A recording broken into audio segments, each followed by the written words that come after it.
November marks American Diabetes Month. In Louisiana, more than 500,000 adults have diabetes, and an additional 32,000 people are diagnosed with the condition each year. Dr. Sarah Schwertner joins us from Primary Care Plus to try to raise awareness. Dr. Schwertner, good morning to you. Diabetes basically affects how the body turns food into energy? Yeah, so diabetes there's a problem with how the body uses food to create energy from glucose. So most of our cells use glucose for functioning. And so in diabetes, there's a problem with the absorption of the glucose inside the cells. And insulin is the big chemical that allows the glucose to go in the cells. So if you would please, what's the difference between type 1 and type 2 diabetes?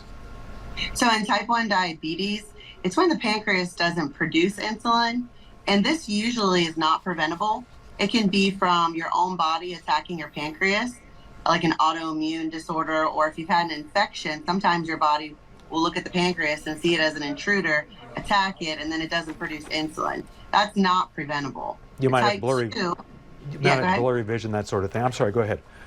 Oh, I was just going to say, in type 2, you have where the body still is producing insulin, but your cells are resistant to it. So it's not recognizing it because it's just overproduced because of diet and things like that. What are the symptoms of type 2 diabetes?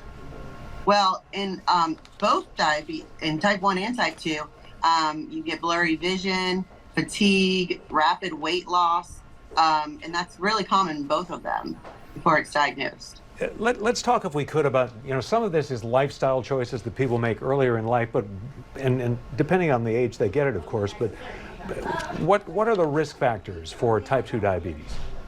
So being overweight, not exercising, eating processed foods, high sugar diet, high saturated fat diet are the reasons why people can get type 2.